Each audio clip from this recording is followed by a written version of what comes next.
A trip to the mall, an innocent request, and a gruesome homicide. Shocking unsolved crime number 20 is the abduction and murder of Adam Walsh. The disappearance of that little boy, just 6 years old at the time, struck the American heart like no other, and the issue of missing children has never been the same.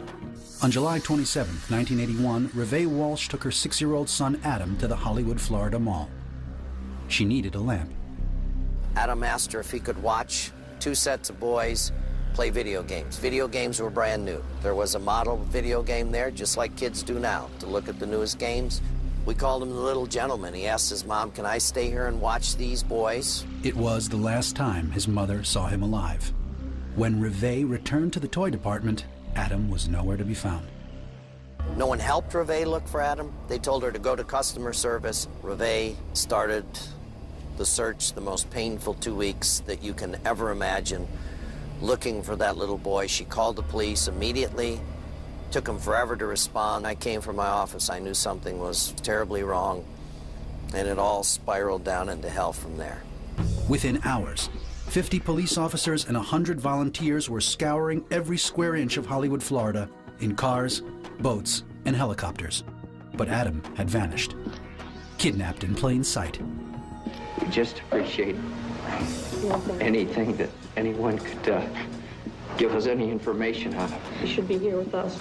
Adam Walsh's case brought home that your child, the thing you love the most, can be taken in a flash even at the local mall.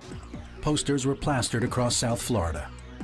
The boys' distraught parents, John and Reve Walsh, offered a $100,000 reward for Adam's return. I started to get that gut feeling that they were overwhelmed. We designed the first missing child poster with a profile and a front picture and a name and a weight. We just were desperate to get the word out about Adam, because after the first couple days, he wasn't even a big story anymore. 2 weeks later, on August 11th, John and Reve begged for their son's life on national television. That was the worst day of our lives.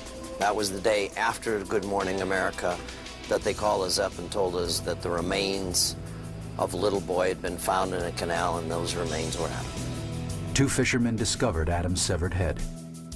I don't know who would do this to a 6-year-old child. I can't conceive of it. But police were unable to find any clues pointing to Adam's killer. Over the years, countless suspects emerged, yet few proved credible. Even serial killer Jeffrey Dahmer was interviewed about the case in 1991. There was another suspect. John Walsh was certain his son's killer was a convicted mass murderer named Otis Toole, who died in prison in 1996. I believe, and so do I think the vast majority of people who've really looked into Adam's case, that Otis Toole got away with Adam's murder. Hopefully there is justice in the next life, and he'll burn in hell for eternity for killing that little boy. After Adam's death, John Walsh's life mission became clear.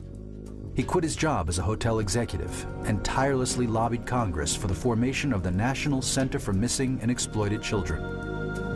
The agency was established in 1982. The National Center was born with 2 primary missions. One was to reunite families, to bring missing children home, and to keep children safe from sexual exploitation and victimization. But John Walsh was far from done. In 1988, he began hosting America's Most Wanted. He has been an icon in the crime and justice field for many, many years. To date, Walsh has helped bring nearly 1,000 fugitives to justice. It's now been more than a quarter century since his little boy was abducted and brutally murdered. And he's never lost any of that intensity. On the 25th anniversary of Adam's abduction, President George W. Bush signed the Adam Walsh Child Protection and Safety Act into law. This law makes an important step forward in this country's efforts to protect those who cannot protect themselves. The Adam Walsh Act makes the failure to be compliant with the sex offender registry obligation a federal felony. It's a great piece of legislation. We had the honor of having President Bush sign it on July 27th, the 25th anniversary of Adam's disappearance. There was bigger news ahead. In December 2008, Hollywood, Florida police identified Adam Walsh's killer. Cops said circumstantial evidence finally proved overwhelming.